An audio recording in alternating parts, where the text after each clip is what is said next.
اعوذ باللہ من الشیطان الرجیم بسم اللہ الرحمن الرحیم الحمد للہ رب العالمین صلی اللہ علی سیدنا محمد وعلی بیتہ الطیبین الطاہرین ولعنۃ الدائمۃ علی اعدائہم اجمعین اما بعد فقد قال مولانا امیر المؤمنین علیہ الصلاۃ والسلام فی دعاء کمیل اللہم اغفر لی الذنوب التي تہتک العصم۔ عزیزان گرامی، ناظرین اکرام، کل جو ہماری آپ کی گفتگو تھی کہ وہ کون سے اسباب ہے کہ جن کی بنا پر ہماری دعائیں قبول نہیں ہوتی، مختصر اور مفید انداز میں نے آپ کی خدمت میں چند باتیں پیش کی جو روایات اور احادیث کے مضمون کی روشنی میں تھے کہ کن اسباب کی بنا پر، کن عوامل کی بنا پر ہماری دعائیں قبول نہیں ہوتی۔ ان میں سب سے اہم جو پوائنٹ ہم نے آخر میں بیان کیا تھا کہ وہ گناہ ہمارے کہ جن کی بنا پر ہماری دعائیں قبول نہیں ہوتی، اور میں نے آپ حضرات کی خدمت میں مولا امیر المؤمنین علیہ الصلاۃ والسلام کی دعا جو مشہور و معروف ہے کہ جس کی تاکید ہے کہ انسان کم از کم اگر نہیں شب جمعہ میں پڑھ سکتا، اگر نہیں انسان جو ہے سال میں پڑھ سکتا تو اپنی زندگی میں ایک مرتبہ ضرور پڑھے۔ یہ دعائے خضر کہ جس کو دعائے کمیل کے نام سے یاد کیا جاتا ہے، بہت ہی اہم اور بہت ہی جو ہے انسان کے لیے ضروری دعاؤں میں سے ایک دعا ہے۔ آج اسی دعا کے حوالے سے ہم گفتگو کرنے جا رہے ہیں کہ وہ کون سے گناہ ہیں، چونکہ ہم نے کل تذکرہ کیا تھا کہ گناہوں کی بنا پر انسان پر مصیبتیں نازل ہوتی ہیں، گناہوں کی بنا پر انسان کی دعائیں قبول نہیں ہوتی، گناہوں کی بنا پر انسان طرح طرح کی اذیتوں میں مبتلا ہوتا ہے، گناہوں کی بنا پر اکثر وہ نعمتیں جو ہمیں ملنے والی ہیں، جو ہمیں خداوند عالم کی طرف سے عطا ہونے والی ہے، ہمارے ان گناہوں کی بنا پر بدل دی جاتی ہیں اور وہ نعمت جو ہے زحمت میں بدل جاتی ہے۔ تو آج انشاءاللہ ہم اسی پر گفتگو کرنے جا رہے ہیں کہ مولا امیر المؤمنین علیہ الصلاۃ والسلام نے اپنی دعائے کمیل میں کتنا ہی عجیب اور کتنا ہی بہترین حسین و جمیل انداز میں فرمایا، اللہم اغفر لی الذنوب التی تہتک العصم، پروردگار میرے ان گناہوں کو معاف فرما جو میری عصمت اور حرمت کے پردوں کو تار تار کر دیتے ہیں۔ آپ یاد رکھیں کہ خداوند عالم ہر مومن کے لیے عصمت اور حرمت کے جو پردے رکھتا ہے، جیسے کہ روایات میں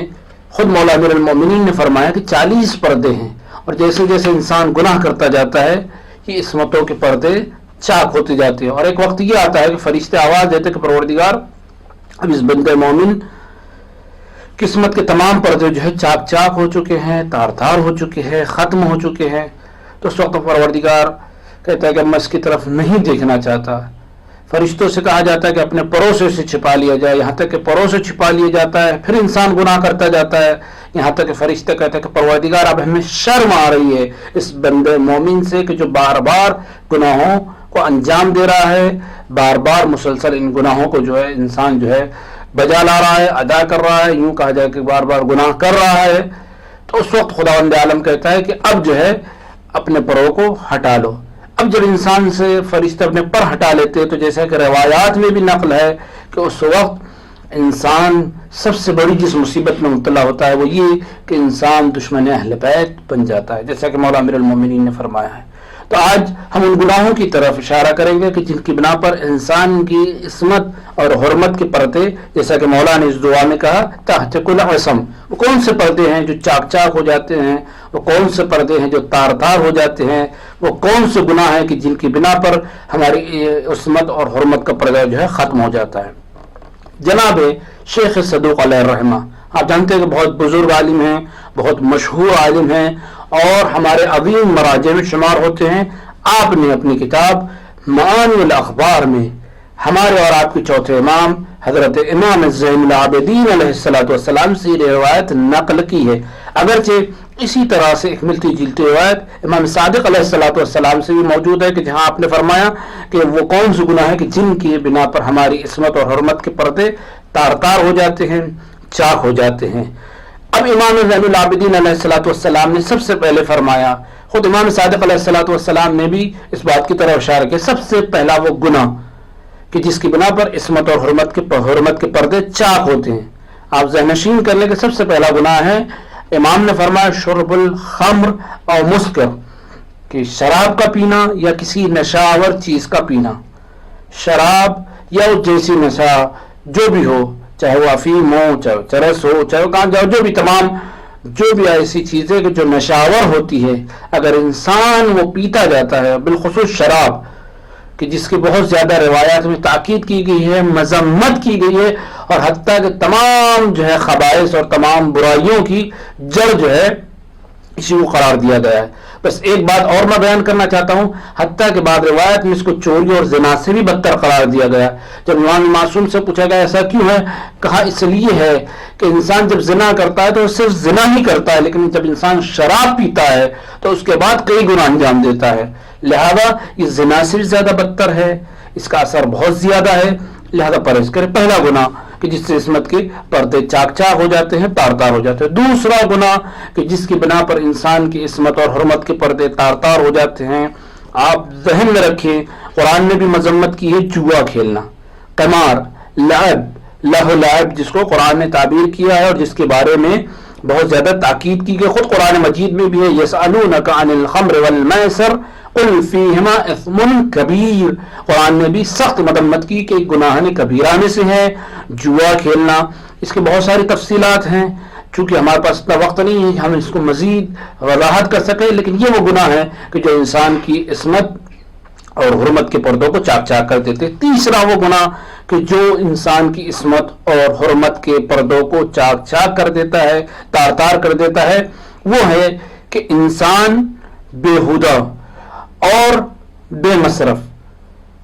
لوگوں کو ہنسانے کے لیے، لوگوں کو خوش کرنے کے لیے انسان اگر بیہودہ اور بے مصرف کاموں میں مشغول رہتا ہے، یعنی ایسے کام انجام دیتا ہے کہ جن کا کوئی مقصد نہیں ہے، جن کا کوئی ہدف نہیں ہے، جس کا کوئی ایم نہیں ہے، اور انسان صرف ہنسانے کے لیے اگر بیہودہ کام انجام دیتا ہے جس سے لوگ ہنسیں، اور اگر وہ لہو لعب میں سے ہے تو اس سے بھی انسان کی حرمت کے پردے جو ہے چاک چاک ہو جاتے، تار تار ہو جاتے ہیں۔ چوتھا وہ گناہ کہ جس کی بنا پر انسان کی حرمت کے جو پردے ہیں وہ چاک چاک ہو جاتے ہیں، تار تار ہو جاتے ہیں، کہ انسان دوسرے کے عیوب کو بیان کرے۔ یاد رکھیے ہم آپ سبھی جو ہے یہ جو ہمارے اندر صفت پائی جاتی ہے کہ ہم ایک انسان ہونے کے ساتھ ساتھ مومن ہونے کے باوجود اپنے عیوب کی طرف نگاہ نہیں کرتے، اپنے عیوب کی طرف انسان نہیں دیکھتا، بلکہ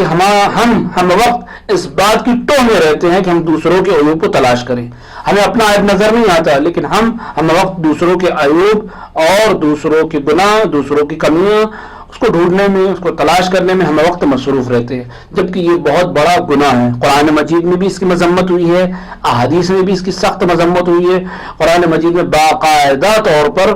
خداوند عالم نے سورہ حجرات میں اس کی طرف اشارہ کیا ہے کہ وَلَا تَجَسَّسُوا، کہ ہم ایک دوسرے کی ٹوہ میں نہ رہیں، ایک دوسرے کے عیوب تلاش کرنے میں نہ رہے، بلکہ مومن وہ ہوتا ہے کہ جو صرف اور صرف اپنے عیب، اپنی کمیاں، اپنی غلطیاں، اپنے گناہ کو دیکھنے میں مصروف رہتا ہے، اسے دوسروں کی پرواہ نہیں ہوتی، دوسروں کی اچھائیوں کی طرف نگاہ کرے اور اپنی گناہ اور اپنی کمیوں کو دیکھتے رہے۔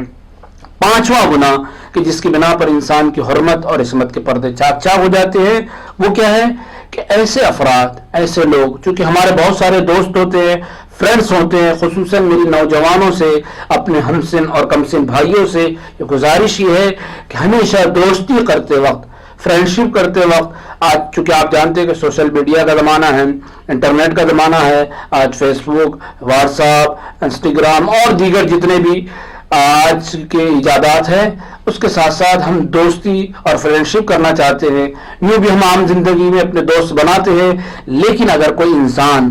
گنہگار، بدکار، بد کردار افراد کی ہم نشینی اختیار کرتا ہے، یا ایسے افراد کے جو گناہوں میں مصروف رہتے ہیں، اگر ان کی جو ہے انسان ہم نشینی، دوستی یا ان سے فرینڈشپ کرتا ہے، تو ایسے بھی افراد وہ ہیں کہ جن کی حرمت کے اور عصمت کے پردے چاک چاک ہو جاتے ہیں۔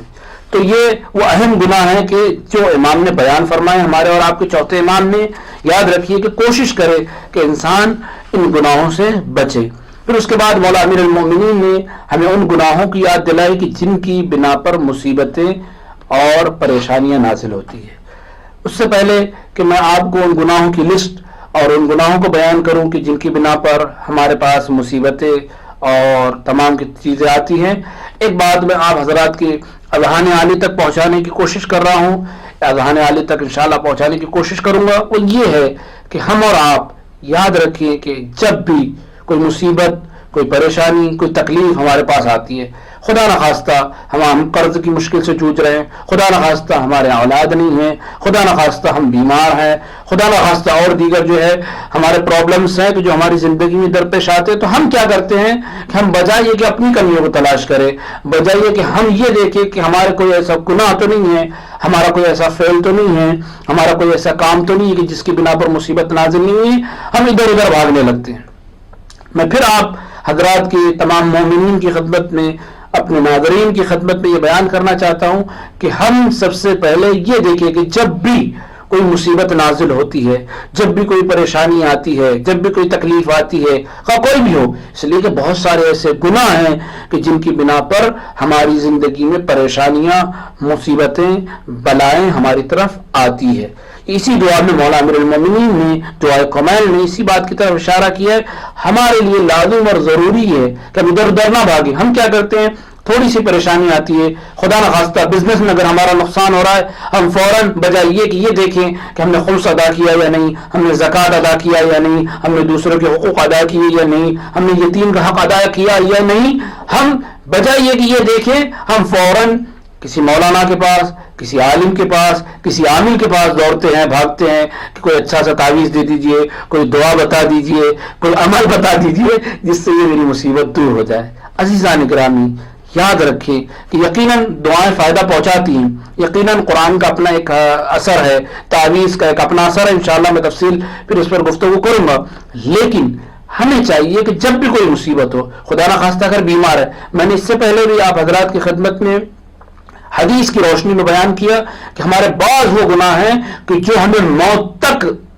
یہاں تک کہ انسان کی موت بھی آ سکتی ہے، چاہے کہ ہم جو ہے مقروض ہو جائے، چاہے کہ ہمیں اولاد نہ ہو، چاہے کہ جو ہے ہمارا مال ضائع ہو جائے، چاہے کہ ہمارے مال سے برکت چلے جائے، چاہے کہ جو ہے ہمارے جو ہے بزنس میں نقصان ہو جائے، بہت سارے ایسے گناہ. اور امام معصومین علیہ السلام نے اسی بات کی طرف اشارہ کیا، جیسا کہ خود مولا امیر المومنین علیہ السلام نے اس دعا میں کہ جس کو دعائے کمائل کہتے ہیں، اس بات کی طرف اشارہ کیا ہے کہ کیا فرمایا مولا امیر المومنین. کتنا حسین جملہ ہے، غور کریں، سوچیں، تدبر کریں. کیا فرما رہے ہیں مولا فرماتے اللہم اغفر لی الذنوب التي تنزل النقم. اے میرے پروردگار، اے میرے بار الہ، اے میرے رب، میرے ان گناہوں کو معاف فرما. کون سے گناہ کہ جن کی بنا پر نقم یعنی مصیبتیں، سختیاں، پریشانیاں، مصیبتیں، تکلیفیں جو ہے نازل ہوتی ہیں. یعنی اس کا مطلب یہ ہے کہ یہ کسی معمولی انسان کا کلام نہیں ہے، مولا الموحدین امیر المومنین کا کلام ہے، جن کے ہم چاہنے والے ہیں. کیا کہہ رہے ہیں مولا کہ پروردگار میرے ان گناہوں کو معاف فرما کہ جن کی بنا پر مصیبتیں نازل ہوتی ہیں، بلائیں نازل ہوتی ہیں، سختیاں نازل ہوتی ہیں.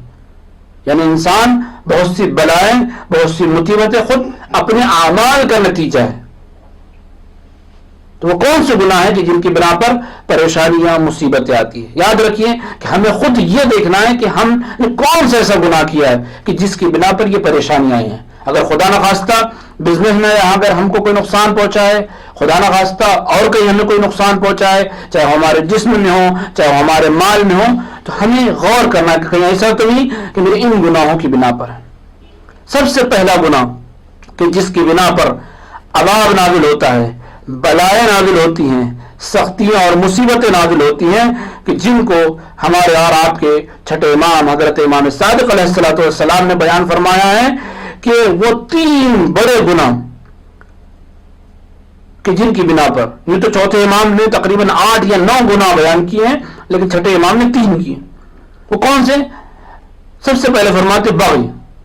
یعنی اگر انسان حق کے مقابلے میں سرپیچی کرے، بغاوت میں آمادہ ہو، خصوصاً خدا اور رسول اور ائمہ معصومین علیہ السلام کا جو حق ہے، اگر اس کے خلاف انسان کھڑا ہوتا ہے تو یہ وہ گناہ ہے کہ جس کی بنا پر انسان جو ہے اس بلا اور مصیبت میں نازل ہوتا ہے. دوسرا بڑا گناہ کہ جس کی بنا پر انسان مصیبتوں میں، سختیوں میں، بلاؤں میں انسان مبتلا ہوتا ہے، اور جو ہمارے معاشرے میں عام ہے۔ ہم کیا کرتے ہیں کہ ہم اپنے حق کا تو بہت خیال رکھتے ہیں، ہم یہ چاہتے ہیں کہ ہمارا گھر اچھا رہے، ہم یہ چاہتے ہیں کہ ہم سب سے اچھے رہیں، ہم یہ چاہتے ہیں کہ ہمارا لباس سب سے اچھا ہو، ہم یہ چاہتے ہیں کہ ہم اور ہماری اولاد، ہمارے گھر والے اچھے سے رہیں۔ ہم اپنے حق کا تو بہت خیال رکھتے ہیں، لیکن ہم دوسروں کے حقوق کو پامال کرتے ہیں۔ امام نے کیا فرمایا کہ وہ دوسرا گناہ کہ جس کی بنا پر بلائیں مصیبتیں نازل ہوتی ہے، دوسرا سب سے بڑا گناہ کیا ہے کہ لوگوں کے حقوق الناس کو پامال کرنا۔ ہمارے آس پاس میں بہت سے لوگ ہیں، خصوصاً ہم اپنی اولاد کا حق ادا کرتے ہیں، ہمیں غور کرنا چاہیے آیا ہم نے اپنی اولاد کا حق ادا کیا یا نہیں کیا، اپنے ماں باپ کا حق ادا کیا یا نہیں کیا، اپنے پڑوسیوں کا حق ادا کیا یا نہیں کیا، اپنے رشتہ داروں کا حق ادا کیا یا نہیں کیا۔ یا اور بھی دیگر افراد ہیں، خود باقاعدہ چوتھے امام نے ایک مفصل رسالہ حقوق جو ہے کتاب کی شکل میں ہمارے اور آپ کے لیے پیش کیا ہے۔ ہمیں غور کرنا ہے کہ ہم نے ان تمام حقوق کو ادا نہیں کیا یا نہیں کیا۔ کبھی ایسا ہوتا ہے کہ مصیبتیں نازل ہوتی ہے، ہم دعائیں مانگنے لگتے ہیں، ہم گڑگڑانے لگتے ہیں، ہم جو ہے تعویذ کی تلاش میں پڑ جاتے ہیں، لیکن ہم یہ نہیں دیکھتے کہ ہم نے دوسروں کا حق ضائع کیا ہے۔ ہم نے اپنے پڑوسیوں کا حق نہیں دیا، اپنے بھائی کا حق نہیں دیا، ہم نے اپنے والدین کا حق نہیں پورا کیا، ہم نے اپنی اولاد کا حق نہیں کیا۔ ایک تفصیلی گفتگو کہ اولاد کا حق کیا ہے، والدین کا کیا حق ہے، پڑوسیوں کا کیا حق ہے، رشتہ داروں کا کیا حق ہے جسے صلہ رحم کہا جاتا ہے۔ ہم ان تمام حقوق کو ضائع کرتے ہیں۔ اب جب ضائع کرتے ہیں تو یقیناً ہم پر مصیبتیں نازل ہوتی ہیں، بلائیں نازل ہوتی ہیں، سختیاں نازل ہوتی ہیں، عذاب نازل ہوتا ہے۔ عذاب کا مطلب یہ نہیں ہوتا کہ آسمان سے جو ہے ہم پر آگ برسنے لگے، پتھر برسنے لگے، وہ تو عذاب اکبر ہے۔ لیکن عذاب یہ بھی ہے کہ یہ ہمارے جو نقصان ہو رہے ہیں، یہ جو ہمارے ساتھ تکلیفیں آ رہی ہیں، یہ بھی ایک طرح کا عذاب ہے کہ جو ہمارے گناہ کی بنا پر آ رہی ہے۔ اور وہ گناہ کیا ہے؟ حقوق الناس کو پامال کرنا، یہ دوسرا گناہ۔ تیسرا گناہ بندگان خدا کا مذاق اڑانا۔ اسلام نے مزاح، مومن ایک دوسرے مومن کے مزاح کر سکتا ہے لیکن کسی کا مذاق نہیں اڑایا جا سکتا۔ قرآن نے بھی سختی کے ساتھ سورہ حجرات میں اس بات سے منع کیا ہے کہ ہم ایک دوسرے کا مذاق اڑائے، اور باقاعدہ طور پہ کہا ہے تم میں سے کسی کے لیے جائز نہیں ہے کہ تم ایک دوسرے کا مذاق اڑائے، ایک قوم دوسری قوم کا، ایک انسان دوسری قوم انسان کا مذاق اڑائے۔ یعنی معاذ اللہ اگر انسان، خصوصاً جب کسی کا جس کے ہمارے ہاں مسخرہ کہا جاتا ہے، جسے ہمارے کہتا ہے کسی کو خدا نخواستہ اگر ذلیل اور رسوا کرنا ہوتا ہے تو اس کا مذاق اڑایا جاتا ہے۔ لیکن مزاح اچھی چیز ہے، ائمہ معصومین مزاح کرتے تھے، پیغمبر اکرم مزاح کرتے تھے، اور یقیناً یہ ایک عبادت شمار ہوتی، کسی کو ہنسانا، کسی کے لبوں پر جو ہے تبسم پیدا کرنا یقیناً بہت اچھی چیز ہے، لیکن کسی مومن کی حرمت کا نقصان پہنچانا، جس کی کہتے ہیں حد کی حرمت کرنا، اس کا مذاق اڑانا حرام ہے، اور یہ وہ گناہ ہے کہ جس کی بنا پر انسان پر مصیبتیں بلائیں نازل ہوتی ہے۔ اور یہ منافقین کی علامت بھی ہے کہ منافقین جب مومنین پاس آتے تو کہتے تھے قالوا آمنا، جیسے سورہ بقرہ میں وَإِذَا خَلَوْا إِلَىٰ شَيَاطِینِهِمْ قَالُوا إِنَّمَا نَحْنُ مُسْتَهْزِئُونَ، کہ ہم استہزاء کر رہے ہیں۔ تو استہزاء، مذاق انسان پرہیز کرے۔ اس کے بعد چوتھا گناہ کی جس کی بنا پر مصیبتیں نازل ہوتی، عہد و پیمان کو توڑنا۔ یاد رکھیے کہ ہم بہت سارے معاملات انجام دیتے ہیں، بہت سارے ڈیلز کرتے ہیں، چاہے وہ بزنس ڈیلز ہو، چاہے کسی سے وعدہ ہو، چاہے معاملے کے اعتبار سے ہو، چاہے جو بھی ہو۔ مومن وہ ہوتا ہے جو وعدہ کرتا ہے اس کو وفا کرتا ہے۔ قرآن نے بھی، احادیث نے بھی اس بات کی ہمیں تاکید کی ہے، باقاعدہ کہا وَأَوْفُوا بِالْعَهْدِ إِنَّ الْعَهْدَ كَانَ مَسْئُولًا، وعدوں کو پورا کرو اس لیے کہ وعدوں کے بارے میں سوال کیا جائے گا۔ اور مومن وہی ہوتا ہے کہ جو اپنے وعدوں کو پورا کرتا ہے۔ یہاں تک کہ روایات میں ہے کہ جس انسان میں تین چیزیں ہوں منافق ہے۔ یاد رکھیے کہ جس انسان میں، امام معصوم فرماتے ہیں کہ جس انسان میں، پیغمبر اکرم بھی فرماتے ہیں کہ جس انسان میں تین چیزیں منافق ہے۔ پیغمبر اکرم صلی اللہ علیہ وسلم نے منافق کی جو علامت بیان کی ہے، تین علامتیں، کہ جب بولتا ہے تو جھوٹ بولتا ہے، وعدہ کرتا ہے تو اس کی مخالفت کرتا ہے، اور ساتھ ساتھ میں جب اس کے پاس کوئی امانت دی جاتی ہے تو اس میں خیانت کرتا ہے۔ تو یاد رکھیے کہ ایسا تو نہیں کہ جب معاملات کر رہے ہیں، بزنس میں جو لین دین کر رہے ہیں، معاملہ کر رہے ہیں، ڈیل کر رہے ہیں، اس میں ایسا تو نہیں کہ ہم جو ہے مخالفت کر رہے ہیں کہ ہم نے دے دیا اور اس کے بعد بدل گئے، یا ہم نے نہیں دیا، یا جھوٹ بول کر دیا، تمام باتیں کہ جو عام طور پر ہم عہد و پیمان کے خلاف ورزی کرتے ہیں، جبکہ قرآن نے بھی ہم سے کہا ہے کہ وَأَوْفُوا بِعَهْدِ اللَّهِ، اللہ کے عہد کو جو اللہ سے عہد کیا ہے اسے بھی پورا کریں، اور ساتھ ساتھ میں آپس میں معاملات میں وَأَوْفُوا بِالْعُقُودِ، جو ہم معاملات کرتے ہیں خصوصاً بزنس میں جو ڈیل ہوتی ہے، اگر ہم نے معاملہ کیا ہے تو اس کو بھی وفا کریں، اس کو بھی پورا کرنے کی کوشش کریں اگر ہم آپ مومن ہیں، کسی کو دھوکہ نہ دیں، کسی کے ساتھ جو ہے چیٹنگ نہ کریں۔ تو وعدوں کی وفا کرنا یہ بھی جو ہے انسان کے لیے ضروری ہے، اگر نہیں کرتا تو اس کی بنا پر عذاب نازل ہوتا ہے، سختیاں نازل ہوتی ہیں، بلائیں نازل ہوتی ہیں، مصیبتیں نازل ہوتی ہیں۔ پانچواں گناہ کھلم کھلا گناہ کرنا۔ ایک تو یہ کہ انسان تنہائی میں گناہ کر رہا ہے، ایک تو یہ کہ انسان اکیلے میں گناہ کر رہا ہے، نہیں، ایک انسان کھلم کھلا علناً جو ہے گناہ کر رہا ہے۔ تو ایسا انسان بھی اگر علناً لوگوں میں عام طور پر سب لوگ جانتے ہیں کہ یہ مثلا شراب پی رہا ہے، جوا کھیل رہا ہے، جھوٹ بول رہا ہے، اس طرح سے علناً جو گناہ کر رہا ہے، تب بھی جو ہے انسان پر بلائیں نازل ہوتی ہیں، مصیبتیں نازل ہوتی ہیں، سختیاں نازل ہوتی ہیں۔ پھر چھٹی چیز کہ جس کی بنا پر مصیبتیں نازل ہوتی ہے، جھوٹی چیزوں کو مشہور کرنا۔ ہمیں چاہیے کہ ہم ایسی چیزوں کو، آج کل آپ جانتے ہیں کہ سوشل میڈیا کا زمانہ ہے، آج ہمارے پاس واٹس ایپ ہے، ٹیلی گرام ہے، اور دوسرے جو ہے بہت سارے جو ہے سوشل نیٹ ورکس ہیں کہ جس کے ذریعے سے ہم باتوں کو مشہور کرتے ہیں۔ ہمارے پاس کوئی میسج آتا ہے، فوراً ہم میسج کو دوسروں تک فارورڈ کر دیتے ہیں، لیکن یاد رکھیے کہ ہم جب تک مطمئن نہ ہوں کہ یہ چیز صحیح ہے، اچھی ہے، بالخصوص جب کسی کے بارے میں کوئی بات آتی ہے، کسی کے بارے میں کوئی میسج آتا ہے، تو ہم تحقیق نہیں کرتے کہ یہ صحیح ہے یا غلط ہے۔ ہم کیا کرتے ہیں، فوراً اٹھاتے ہیں، کاپی ٹچ کرتے ہیں یا آگے فارورڈ کر دیتے ہیں، جبکہ یہ صحیح نہیں ہے۔ بالخصوص جب کسی کے بارے میں، کسی مومن کے بارے میں آپ تک کوئی بات پہنچے تو آپ کو چاہیے کہ پہلے تحقیق کریں،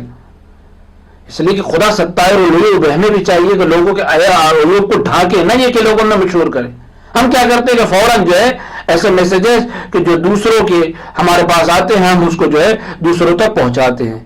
اب ہم یہ نہیں دیکھتے کہ سچ ہے یا جھوٹ ہے۔ تو یاد رکھیے جو انسان جھوٹی باتوں کو مشہور کرتا ہے، اسی لیے آج سے 1400 سال پہلے قرآن نے ہم پر کیا پابندی عائد کی تھی، اذا جاءکم فاسق بنبأ فتبینوا، کہ جب بھی کوئی فاسق تم تک خبر لے آئے تو پہلے چاہیے کہ تم تحقیق کرو، پہلے چاہیے کہ تم اسے دیکھو کہ صحیح ہے یا غلط، پھر اس کے بعد کا مرحلہ ہے۔ ہم کیا کرتے ہیں کہ آج جو بھی خبر آتی ہے سوشل میڈیا پر ہم اس کو دوسروں تک پہنچانے کی کوشش کرتے ہیں، بالخصوص جھوٹی چیزوں کو اگر کوئی مشہور کرتا ہے، پھیلاتا ہے، دوسروں تک پہنچاتا ہے، تو یہ وہ گناہ ہے کہ جس کی بنا پر انسان سختیوں میں، مصیبتوں میں، پریشانیوں میں مبتلا ہوتا ہے۔ ساتواں گناہ کہ انسان حکم خدا کے خلاف فیصلہ کرے، یا زکوٰۃ ادا نہ کرے، یا ناپ تول میں کمی کرے، یہ وہ گناہ ہے۔ زکوٰۃ اور خمس ادا نہ کرنا، ناپ تول میں کمی کرنا، حکم خدا کے خلاف جو ہے فیصلہ کرنا، اپنی منمانی کرنا فیصلے میں، بالخصوص یہ تمام گناہ ہیں کہ جس کی بنا پر انسان مصیبتوں میں مبتلا ہوتا ہے۔ عزیزان گرامی، ہم کوشش کریں، ہم آپ مل کر کوشش کریں کہ ان گناہوں سے پرہیز کریں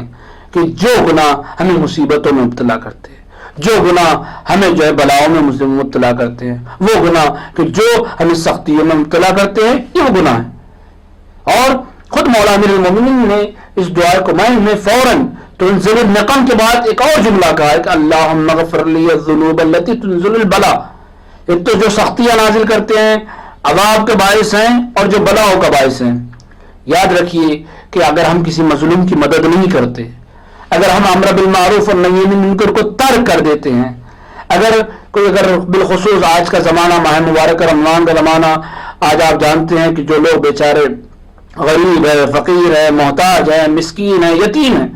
اور آج جانتے ہیں کہ اس بیماری کے جس نے ساری دنیا کو پریشان کر رکھا ہے، اور آج لوگ اپنے اپنے گھروں میں محدود ہو کر رہ گئے، بالخصوص غریب نادر افراد۔ تو اگر ہم ان کی فریاد تک نہیں پہنچتے، ایک اگر ہم مظلوم کی آواز تک نہیں پہنچتے، دوسرے اگر ہم دلسوز اور پریشان حال افراد کی آواز میں آواز نہیں ملاتے یا ان کی فریاد تک نہیں پہنچتے، یا اگر ہم امر بالمعروف اور نہی عن المنکر کو ترک کر دیتے ہیں، تو یہ وہ گناہ ہیں کہ جن کی بنا پر ہم بلاؤں میں، مصیبتوں میں، سختیوں میں پڑ جاتے ہیں، مبتلا ہو جاتے ہیں۔ کوشش کریں کہ جتنا ہو سکتا ہے مظلوم کی آواز میں آواز ملا کر اس کی مدد کریں۔ اگر کوئی غریب ہے، کوئی یتیم ہے، کوئی مسکین ہے، اس تک پہنچنے کی کوشش کرے. ہمارے اور آپ کے مولا حضرت امیر المؤمنین علیہ الصلوۃ والسلام کی یہی آخری وصیت تھی کہ جب آپ کے سر پر ضربت لگی، ملعون ابن ملجم نے جب آپ کے سر پر ضربت لگائی، تو آپ نے جو آخری وصیت اپنے شیعوں تک جو پیغام پہنچایا اس میں یہی ہے کہ کونو، کیا فرمایا امام حسن سے؟ آپ فرماتے کہ بیٹا حسن، کونو للظالمین خصما وللمظلوم عونا، کہ بیٹا ہمیشہ ظالم کی مخالفت کرتے رہو، اس کے دشمن رہو، چاہے وہ کوئی بھی ہو، اپنا ہو، پرایا ہو، مسلمان ہو. اگر ظالم ہے تو ہمیشہ اس کی مخالفت کرو. وللمظلوم عونا، اور ہمیشہ مظلوم کے مددگار بنو. اب مظلوم چاہے جو بھی ہو. تو کیا فرماتے ہیں؟ اگر انسان مظلوم کی آواز تک نہ پہنچے، اس کی فریاد کو نہ سنے، تب بھی عذاب اور بلا نازل ہوتی ہے. اور یہ کہ امام نے فرمایا کہ میرے بعد یتیموں کا خیال رکھا جائے. ہمارے لیے بھی ضروری ہے کہ اگر ہم کسی دلسوز، پریشان حال، یتیم، غریب، مسکین کی مدد نہیں کرتے تو بہت ساری مصیبتوں میں مبتلا ہوتے ہیں. عزیزان گرامی، یاد رکھیے کہ جناب یعقوب علیہ الصلوۃ والسلام اپنے بیٹے جناب یوسف سے 30 برس یا اس سے زیادہ بعض روایتوں میں دور رہے. باپ بیٹے میں دوری ہوئی. کیا سبب تھا؟ روایت میں منقول ہے کہ ایک مرتبہ جناب یعقوب کیا ایک اچھا سا کھانا بنا تھا. پڑوس میں ایک غریب تھا، ایک فقیر تھا، ایک مسکین تھا کہ جس کے ہاں لوگ فاقہ کر رہے تھے، جس کے بچے بھوکے تھے. جناب یعقوب کو خبر نہیں تھی، اسی لیے ہمیں تاکید کی گئی ہے کہ کم از کم اپنے پڑوسیوں کے بارے میں احوال پرسی کرے، ان کی خبر گیری کرے کہ کوئی بھوکا تو نہیں ہے. بالخصوص اس ماہ مبارک رمضان میں، اس لاک ڈاؤن کے زمانے میں اور اس مصیبت کے زمانے میں بالخصوص خیال رکھے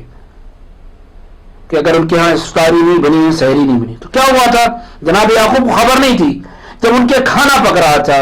تو کھانے کی خوشبو جب اس غریب، اس مفلس، اس نادار شخص کے بچوں نے سونگی تو خداوند عالم، یاد رکھیے خداوند عالم دو طرح سے آوازوں کو جلدی سنتا ہے. خداوند عالم نے خود حدیث قدسی میں کہا کہ انا عند قبور المنکسرہ و انا عند قبور المنحدرہ و عند قلوب المنکسرہ، کہ میں دو جگہ تمہیں ملوں گا، ٹوٹی ہوئی قبروں کے پاس اور ٹوٹے ہوئے دلوں کے پاس. تو جب اس غریب اور مفلس شخص کے جو بچے تھے، جب انہوں نے اس خوشبو کو سونگا، ایک آہ بھری، اور یہ آہ ایسی تھی کہ جس کے بنا پر خداوند عالم نے جناب یعقوب، اور جناب اگرچہ یہ گناہ نہیں تھا، جناب یعقوب کو معلوم نہیں تھا، لیکن پھر بھی خداوند عالم نے آپ کو 30 برس تک اپنے بیٹے جناب یوسف سے جدا رکھا. ذرا سوچیں، انسان تو انسان، اگر آپ ایک جانور بھی ہے، اگر آپ کچھ کھا رہے ہیں، آپ کے سامنے اگر جانور بھی موجود ہے، اگر آپ اس کی طرف بھی توجہ نہیں کرتے اور آپ کھاتے جاتے ہیں، انسان کی بات چھوڑ دیجئے، اگر جانور کا بھی خیال نہیں رکھتے تو آپ عذاب، بلا اور مصیبت میں مبتلا ہوتے. روایت ہے پیغمبر اکرم فرماتے من اکل وذو عینین ینظر الیہ، کہ جو شخص کھا رہا ہو اور دو آنکھوں والا، چاہے انسان ہو چاہے جانور ہو، اگر اس کی طرف دیکھ رہا ہے اور اگر انسان اس کی طرف ملتفت نہ ہو، متوجہ نہ ہو اور یوں ہی کھاتا چلا جائے، تو ابتلا اللہ بداء لا دواء لہ، کہ خداوند عالم اس شخص کو ایسی مصیبت میں مبتلا کرتا ہے کہ جس کی کوئی دوا نہیں. مرحوم شیخ عباس قمی کہتے ہیں کہ میں ایک شہر میں پہنچا، توجہ کریں، سوچیں کیسی مصیبت. اللہم اغفر لی الذنوب التی تنزل البلا. مرحوم شیخ عباس قمی کہتے ہیں کہ میں شہر میں پہنچا، ایک گاؤں میں پہنچا، ایک صاحب کے گھر مجھے دعوت دی گئی. میں جب وہ دسترخوان پر بیٹھا تو میں نے کیا دیکھا کہ دسترخوان پر انواع اقسام کے کھانے رکھے ہوئے، بہترین ڈشز موجود ہیں، کھانے موجود ہیں. ہم اور صاحب خانہ کھانے میں مصروف تھے کہ میں نے دیکھا کہ ایک مرتبہ صاحب خانہ کھاتا جا رہا اور روتا جا رہا ہے. میں کھا چکا، میرا کھانا تمام ہو گیا، لیکن صاحب خانہ جو ہے اس کے آنسو رکنے کا نام نہیں لے رہے ہیں، آنسو تھمتے ہی نہیں. میں پریشان ہو گیا، اور جب میں کھا چکا تو میں نے اس صاحب خانہ سے سوال کیا کر کیا وجہ ہے، کہ میں آپ سے یہ راز بیان کر رہا ہوں کہ مجھے ایک ایسی بیماری ہے کہ اس کی دوا کسی حکیم اور کسی طبیب کے پاس نہیں ہے. کہ کیا ہے کہ آپ دیکھ رہے کہ میں دسترخوان پر بیٹھا ہوا ہوں، میرے سامنے انواع اقسام کے کھانے رکھے ہوئے ہیں، میں کھاتا بھی ہوں لیکن میرا پیٹ نہیں بھرتا. کہ کیا وجہ ہے؟ کہ مجھے تو نہیں معلوم لیکن مجھے اتنی بات یاد ہے کہ ایک مرتبہ میں دسترخوان پر اسی طرح بیٹھا ہوا تھا، کھا رہا تھا، کہ میرے دسترخوان کے پاس ایک بلی آئی یا ایک کتا ہے، میں نے بجائے یہ کہ ہڈی اس کے سامنے ڈالتا، میں نے اس کی طرف دے مارا، یعنی اس کی طرف پھینک دیا، اس کو مار بھگایا۔ اس نے کچھ مجھ سے کہا نہیں لیکن ایک مرتبہ آسمان کی طرف نگاہ کی اور اس کے بعد وہ چلی گئی یا چلا گیا۔ تب سے لے کر آج تک میں اس مصیبت میں مبتلا ہوں۔ تو ایک مرتبہ شیخ عباس قمی نے کہا یقیناً یہ وہی تمہارا گناہ ہے، یہ وہی تمہارا جو ہے فعل ہے کہ جس کی بنا پر تم اس بیماری میں مبتلا ہوئے، اس لیے کہ پیغمبر اکرم پہلے ہی کہہ چکے کہ جو کھا رہا ہو اور کوئی دعا والا اس کی طرف دیکھ رہا ہو اور اگر اس کی پرواہ نہ کرے تو خداوند عالم ایسی بیماری میں مبتلا کرتا ہے جس کی کوئی دوا نہیں۔ عزیزان گرامی، مولا امیر المومنین نے بیان کیا اللہم اغفر لی الذنوب التی تنزل البلا، چھٹے امام نے بھی کہا کہ یہ وہ گناہ ہے کہ جس کی بنا پر انسان مصیبت میں مبتلا ہوتا ہے، بالخصوص کسی دلسوز، پریشان حال، غریب، مسکین، فقیر اور مظلوم کی مدد نہ کرنا۔ بس آخری وہ دو گناہ کہ جو امیر المومنین علیہ السلام نے اپنی دعاؤں میں خصوصاً دعائے کمیل میں جس کا ذکر کیا ہے، اللہم اغفر لی الذنوب التی تغیر النعم، وہ گناہ جس کی بنا پر ہماری نعمتیں بدل جاتی ہیں، نعمت زحمت میں بدل جاتی ہے، نعمت تکلیف میں بدل جاتی ہے، چونکہ ہم جانتے ہیں کہ نعمت بہت ساری ہماری خداوند عالم کی طرف سے ہمیں ملی ہیں، لیکن بعض گناہ ایسے کہ جن کی بنا پر ہماری نعمت جو ہے زحمت میں بدل جاتی ہیں، خصوصاً اگر انسان دوسروں کے عام لوگوں پر ظلم کرے، ایک گناہ۔ دوسرا گناہ اگر کسی عالم کی بات کو ٹھکرا دے۔ آج ہمارے ہاں فوراً ہم علماء کی، مراجع کی بالخصوص باتوں کو رد کر دیتے ہیں، نہیں مانتے۔ یاد رکھیں کہ یہ وہ گناہ ہے کہ ہماری جو نعمت ہمیں ملنے والی ہے ممکن ہے کہ وہ نعمت بدل جائے سختی میں، پریشانی میں، مصیبت میں۔ تیسرا گناہ جو امام فرماتے ہیں کفران نعمت، ہم شکر نہیں کرتے۔ قرآن نے خود کہا لئن شکرتم لازیدنکم ولئن کفرتم ان عذابی لشدید، ہمیں کہا گیا ہے کہ ہم شکر کریں، لیکن اگر ہم شکر نہیں کرتے، کھا لیتے ہیں اور اس کے بعد جو شکر خدا ادا نہیں کرتے، کفران نعمت ایک تفصیلی مضمون ہے کہ انسان کس طرح سے نعمت کا کفران کرتا ہے۔ تو اگر ہم کفران نعمت کرتے تب بھی ہماری نعمت جو ہے مصیبتوں میں بدل جاتی ہے۔ اور آخری گناہ شرک باللہ کہ جس کی بنا پر ہماری نعمتیں جو ہے مصیبتوں میں بدل جاتی ہے۔ آئیے پھر آخر میں ہماری جہاں گفتگو ہم نے آغاز کیا تھا کہ وہ گناہ کہ جن کی بنا پر ہماری دعائیں جو ہے رد ہو جاتی ہے، قبول نہیں ہو جاتی ہیں۔ اگر آپ کی نیت پاک ہے، مولا امیر المومنین نے دعائے کمیل میں یہ فرمایا اللہم اغفر لی الذنوب التی تحبس الدعاء، میرے ان گناہوں کو معاف فرما کہ جس کی بنا پر دعائیں آسمان تک نہیں جاتی، رد ہو جاتی ہیں، مستجاب نہیں ہوتی۔ ہم نے یہ گفتگو وہ کون سے گناہ ہے کہ جس کی بنا پر ہماری دعائیں قبول نہیں ہوتی، وہ کون سے گناہ ہے کہ جس کی بنا پر ہماری جو ہے دعائیں مستجاب نہیں ہوتی۔ سب سے پہلا سوء نیت، اگر انسان کی نیت اچھی نہیں ہے تو یاد رکھیے کہ ہماری دعا کبھی مقبول نہیں ہوگی، قبول نہیں ہوگی۔ دوسرا گناہ ترک التصدیق بالاجاب، انسان یاد رکھیے کہ جو کچھ خدا نے، اہل بیت نے، رسول نے ہم تک پہنچایا ہے یا علماء اور مراجع کے ذریعے جو ہم تک پہنچتا ہے، ضروری ہے کہ ہم اس کی تصدیق کریں، چونکہ مومن علیہ السلام و تسلیم و تصدیق ہمارے یہاں روایتوں میں موجود ہے کہ اسلام تسلیم کا نام ہے، تسلیم تصدیق کا نام ہے، تو ہمیں چاہیے کہ ہم تصدیق۔ سب سے بڑا گناہ کہ جس کی بنا پر ہماری دعا قبول نہیں ہوتی ہے کہ اپنے بھائیوں کے ساتھ نفاق کرنا۔ یاد رکھیے نفاق بہت بڑا گناہ ہے۔ ہمیشہ اپنے بھائیوں کے ساتھ انسان نیکی کے ساتھ، اچھائی کے ساتھ، اور یاد رکھیے کہ خصوصاً وہ افراد کے جو اپنے مومن بھائیوں کے ساتھ، اپنے شیعہ بھائیوں کے ساتھ نفاق سے پیش آتے ہیں کہ زبان پر کچھ ہوتا ہے، دل میں کچھ ہوتا ہے۔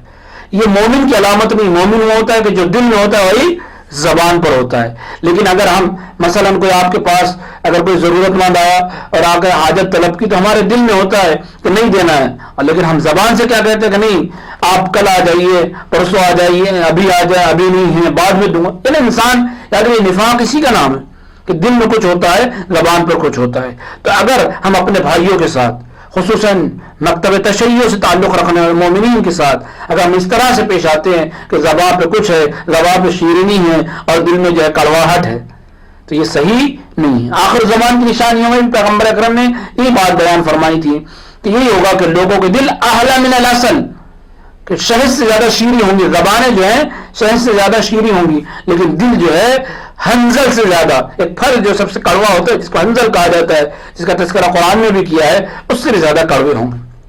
تو اگر ہم اس طرح سے اپنے بھائیوں کے ساتھ پیش آتے ہیں کہ زبان میٹھی ہے لیکن دل میں کچھ اور ہے، دل میں کچھ اور چل رہا ہے، تو یہ وہ گناہ ہے کہ جس کی بنا پر ہماری دعائیں قبول نہیں ہوتی۔ اور اس کے بعد آخری گناہ کہ جس کی بنا پر ہماری دعائیں قبول نہیں ہوتی کہ اگر انسان اول وقت نماز نہیں پڑھتا، روایت کہتی تاخیر الصلاۃ عن وقتہا، کہ اگر انسان نماز کو اپنے وقت سے نہیں پڑھتا تو یہ وہ گناہ ہے، اول وقت نہیں پڑھتا، تاخیر کرتا جاتا ہے۔ ویسے تو قرآن نے مذمت کی ہے جو نماز کو ہلکا سمجھتے ہیں یا نماز کو تاخیر سے پڑھتے ہیں جان بوجھ کر۔ ہاں اگر کوئی ضرورت ہے،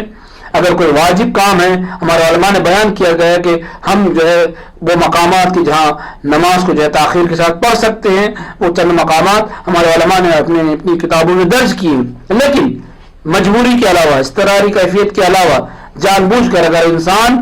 نماز میں تاخیر کرتا ہے اول وقت سے تو یہ گناہ ہے کہ جس کے بنا پر خداوند عالم اس کی دعاؤں کو قبول نہیں کرتا۔ لیکن میری آپ سے گزارش یہ ہے کہ کوشش کریں کہ نماز کو اول وقت انجام دیں،